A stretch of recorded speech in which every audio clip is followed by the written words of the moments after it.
I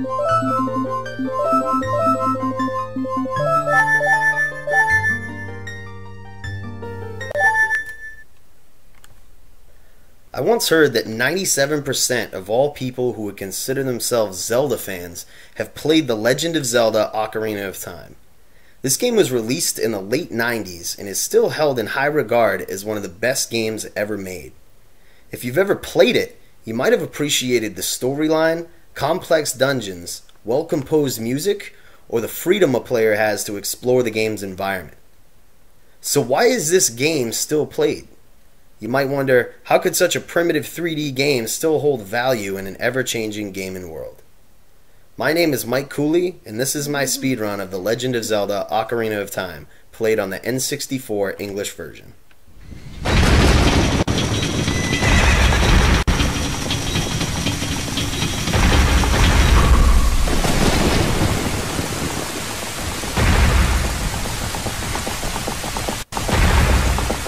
After playing this game through and through soon after its release and completing every quest, side quest, and delving into various parts of the game, I developed an affinity for it. My first playthrough of the game was when it was first released, and it took me over 2 weeks to complete. I was a diehard, playing every time, every night I got out of school. That's what I would do. Already having played previous Zelda games on other consoles and having a competitive spirit, I tried not to use any strategy guides.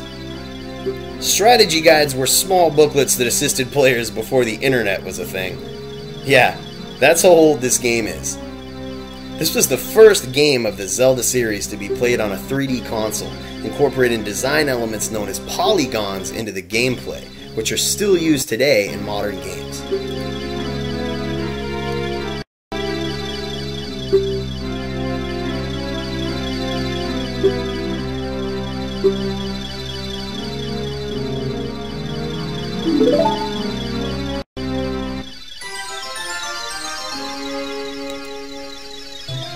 Different versions of this game were released, and on different consoles.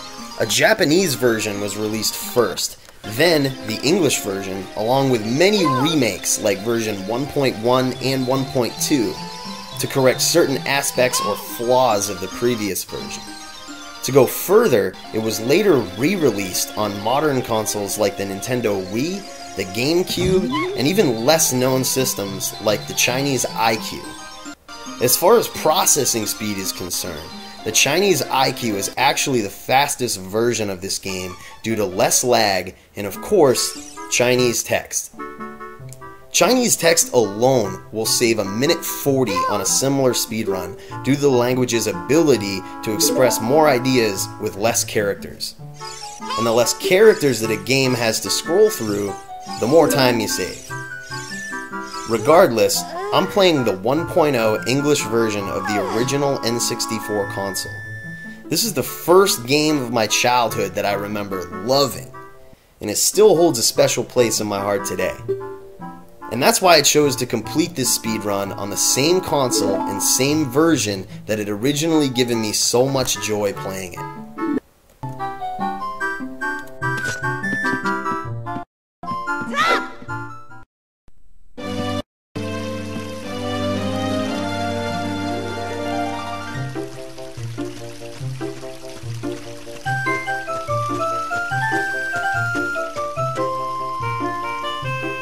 You will see me running backwards a lot through this run. This is because Link, the main character, actually has a faster programmed running speed when running while turned around. There's actually a faster way to navigate through the map, and it's by side hopping.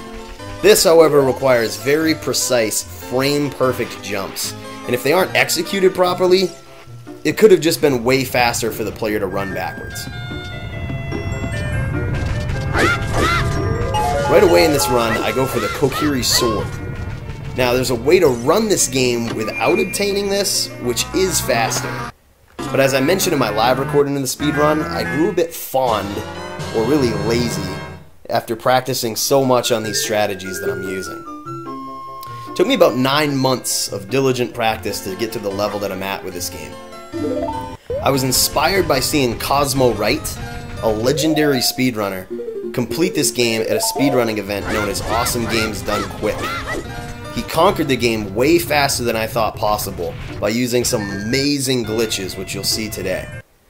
He currently holds the world record on the Chinese IQ, the fastest version of the game.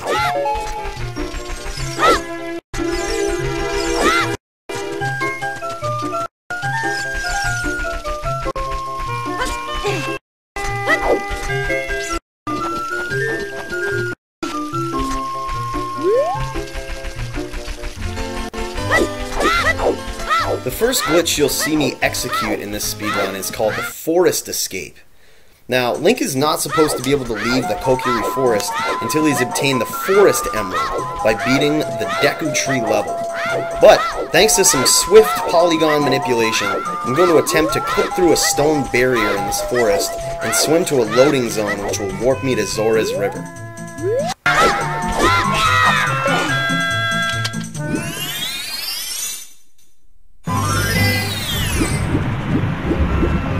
In Zora's River, I'm going to obtain enough rupees or money in the game to buy a shield, which is required to enter the Deku Tree and also makes many of the following glitches that I use possible.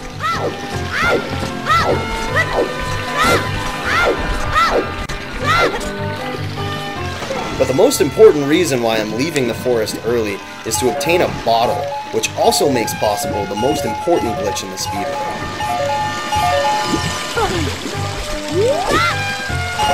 After leaving Zora's River, I'll be in Hyrule Field, where I'll perform yet another game glitch. This glitch will allow me to do what's called a super slide, where Link is propelled backwards at super speed, which, of course, is way better than walking.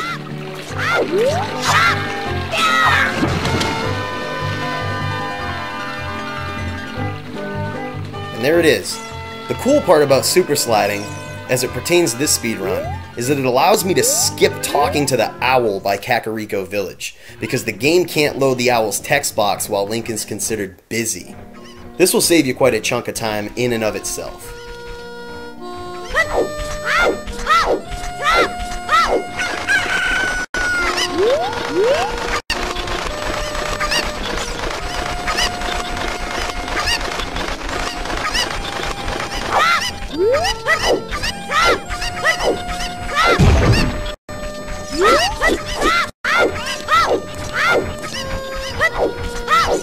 This is probably the most annoying part of this game. These chickens won't shut up. If there was a faster way to get a bottle at this point in the game, best believe I would do it. Just imagine doing countless practice runs of this game and having to listen to these bastards over and over and over. These cuckoos will haunt your dreams.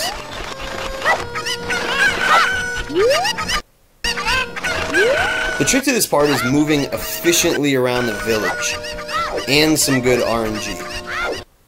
RNG stands for Random Number Generation, and it applies to how the cuckoos move. If they're generated at spots further away from Link, it will obviously take you longer to walk to them.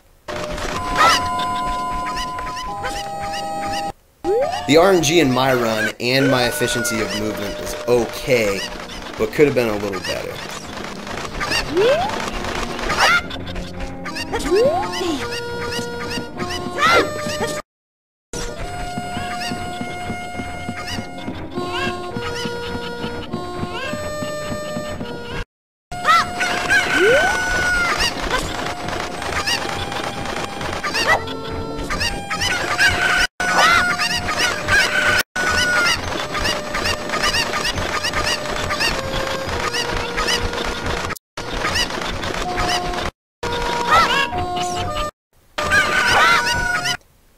Once I put all these clucking cucks into the pen, there's a very generous young lady that will thank me for helping her and repay me by giving me a bottle. Right away, I'm going to collect some insects with it from under a rock in the village. Again, this is necessary for executing a trick later in the game, which is known as the Deku Wrong Warp.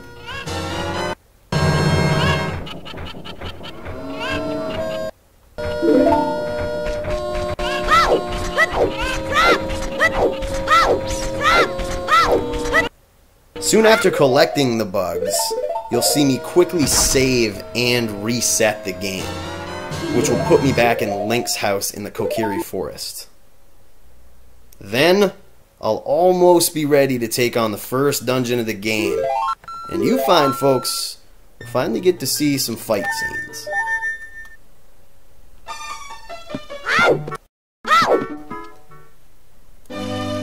After leaving Link's house, I'm headed to the Kokiri shop, where I'll buy the Deku Shield. After purchasing it, you'll see me pause the game inside the shop and equip the shield to Link's back. This is very efficient because you actually need to pause the game in the Kokiri shop in order for the Deku Wrong Warp glitch to work. It's really weird, but the dungeon won't load properly on this version unless you've paused while inside the store. All of the tricks leading up to this Wrong Warp may seem strange, but that's what we get for glitching the game. You're really not supposed to be able to do any of this, and the execution simply does not make sense. Now, I don't perform the glitch that allows me to skip talking to this Kokiri child, because I don't need to after obtaining the sword and shield. But that doesn't mean that I haven't tried to skip his annoying, time-consuming message. I used to perform something called the Crooked Cartridge glitch, which is where you can lift the left side of the physical cartridge on the Nintendo 64, causing the game to freak out. This actually makes it so that certain characters and barriers aren't loaded in gameplay, allowing you to walk right through them. Mido, of course, is one of those barriers. This trick, as I found out the hard way after thinking that I set a world record, is actually not allowed in Zelda speedruns. My theory, and I'll say it again, is that if players are allowed to use faster systems to improve game speed, people who use the old school version should be able to utilize every advantage that those respective systems offer, even if those consoles, other consoles, don't yield similar results. Otherwise, how will we really know how fast this game can be beaten?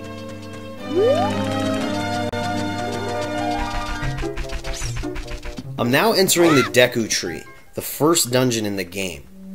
Here, I'll perform a series of glitches that will allow me to beat the game in record time, one of the first of which is called the Basement Skip, where I circumnavigate the completion of this entire dungeon by taking advantage of the processing speed of the N64. After obtaining a few items first, I'll climb to the top of this tree, jump off, and break through the web that we saw upon entering this level.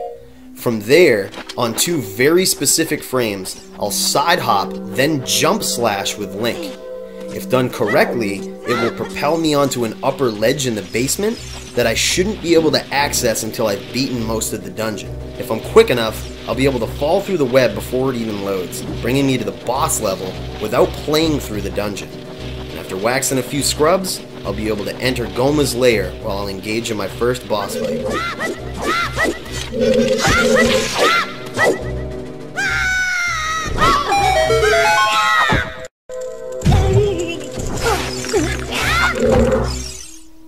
And there it is. In regular gameplay, you're supposed to obtain the slingshot to help beat Goma. But ain't nobody got time for that.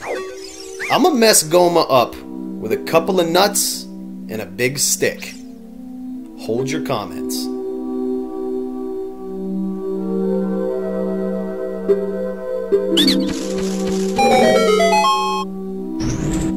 Now in this fight with Goma, you'll see me perform the infinite sword glitch combined with a frame-specific backflip, which should clip me through the wall that drops down. This is the fastest way to make that wall disappear and pave the way for the completion of the long-awaited Deku Wrong Warp. Here's the fight.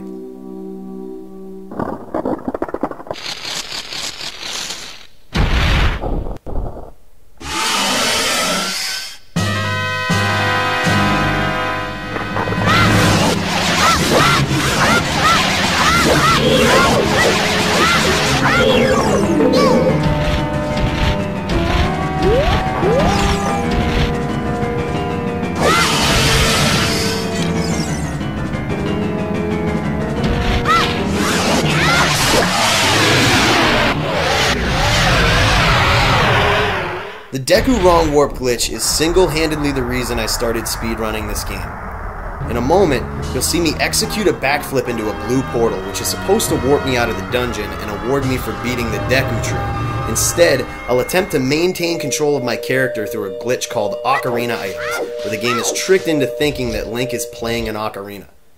If you haven't noticed, I never got the ocarina. You'll then see me execute a setup where I'll attempt to leave the room at a very precise moment. If done properly, that's where the magic happens. Mastering this trick shaved off hours of my life that I wish I could get back. Enjoy.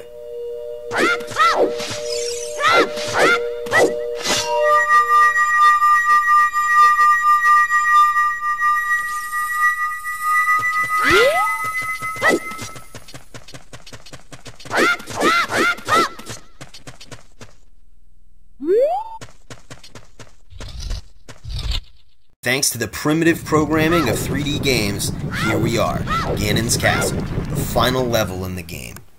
But, let's not party too soon, there's still an incredibly difficult trick standing in the way of a solid time on this run. That trick is called the Void Warp. Yep, a lot of warping going on in this game. This glitch is a little different. Remember that annoying thing called RNG we talked about? Well, it's back. This time, it comes in the form of falling rocks. When I regain control of Link from this cutscene, I'll need to escape a collapsing tower. The fastest way to do this is to clip through another polygon by using Zelda as our guide. This trick is very specific and requires precise timing. When you see the shadow of a falling rock, that's when the heat is on. At the right moment, at the right angle, and at the right speed, I'll need to roll into the falling rock as it hits the ground. From there, I'll have a very small window of time, 1/60th of a second, to hit a series of buttons on the controller. If I get it right, Link will be propelled backwards into a hyper-extended super slide. Let's watch.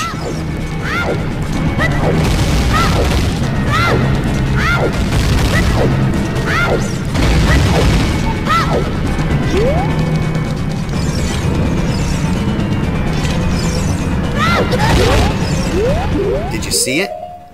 Next, I'll need to adjust my angle by pause buffering. And when the moment's right, let her rip.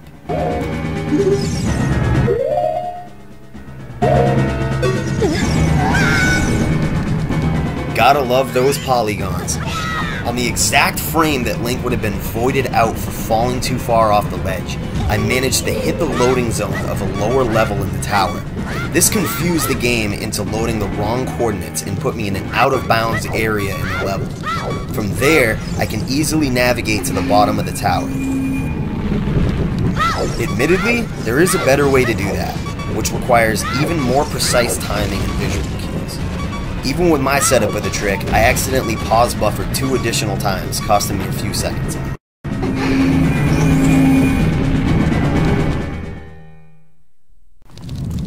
If you've actually played this game through, you'll notice how out of place this whole sequence is. First of all, you'll notice that Link is a child and Zelda's all grown up. That's because you're actually supposed to be an adult at this stage in the game. There are so many more dungeons and trials we're supposed to go through. But because of these unbelievable glitches and tricks, we're able to access areas of the game out of their typical order. This is known in the speedrunning world as sequence breaking. Believe it or not, there are no game sharks, cheat codes, or anything of that sort that are used to pull these tricks off. If you're really feeling adventurous, you could dust off your old N64 and, with enough practice, do these tricks yourself. And if you can put up with your friends making fun of you for a few weeks, I would definitely suggest trying it out.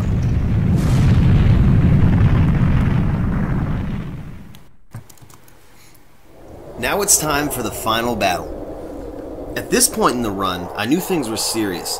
It was the first time that I'd taken a moment to really look at my runtime, and I almost didn't believe it.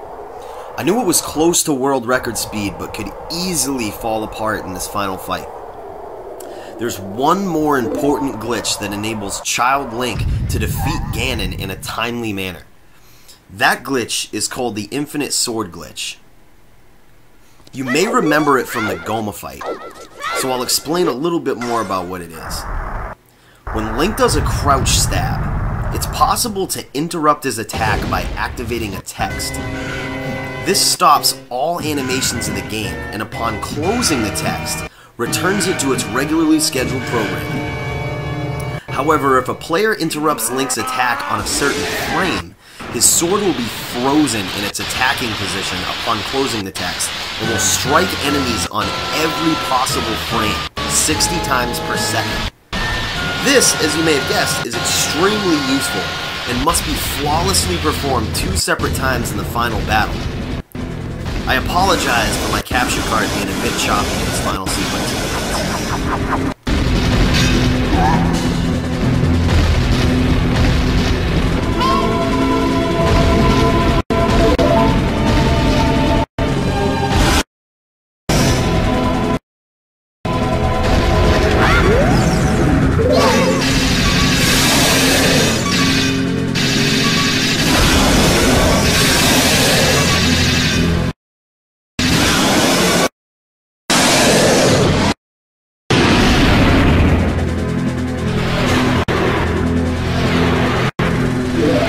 After retrieving the Master Sword, I needed to perform the Infinite Sword glitch one more time on the first attempt. I knew that if I could do that, this run would be my best. The pressure was on. Let's watch.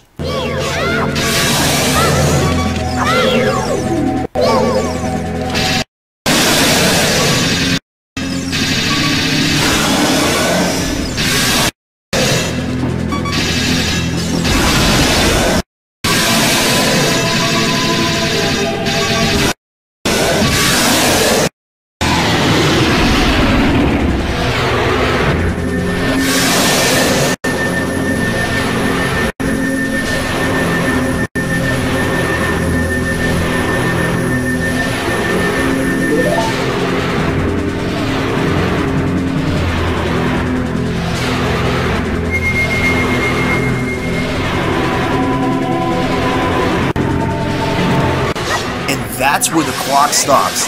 22 minutes and 13 seconds. The new English N64 world record.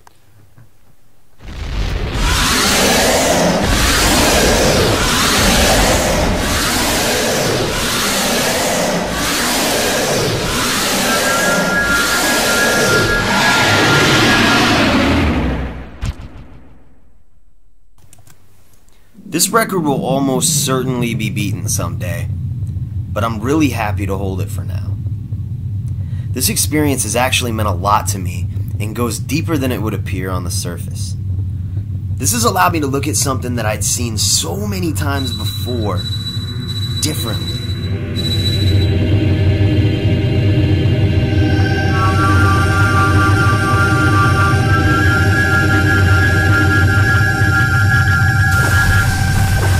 It's true that we can get stuck in our own ways of looking at things and not notice that there's a better way.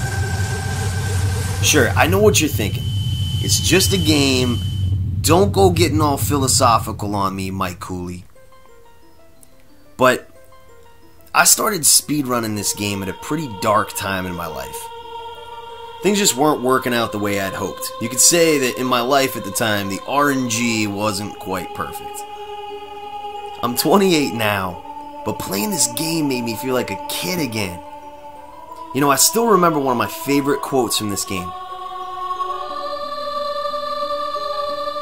Time passes, people move.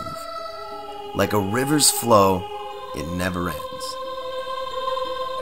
The world can be so crazy sometimes, it's always changing. You ever think about that? You never know what's going to be discovered next or what's going to pop up. You ever notice that sometimes it feels like there's only a few frames where we actually get to do what we want to do and not worry about how anybody else feels about it? Sometimes there's only a few frames where opportunities present themselves. This might sound a little crazy, but speaking of RNG, I like to think that even the generation of our lives sometimes can really be a little random. You ever think about that? When things aren't being generated the way you had hoped, how do you deal with it? Do you quit? Do you start over? I used to forget to stop and celebrate the small victories, like beating a game, even if it was just that. I look at this N64 and I think, damn, you can't ever get those days back. And it makes me think about right now. Like, what things am I not appreciating right now because I've gotten so used to them? Sometimes we get so caught up on thinking about what things should be like and thinking about what things we should celebrate that we forget how to celebrate. Think about that. This might be just a game at the end of the day, and I might just be a crazy dude with a ton of nostalgia. But if little things like these can bring us back and make us think about ourselves now, aren't they more than just games? Well, hey, I hope the time I put into this was worth it for you, and thanks so much for watching.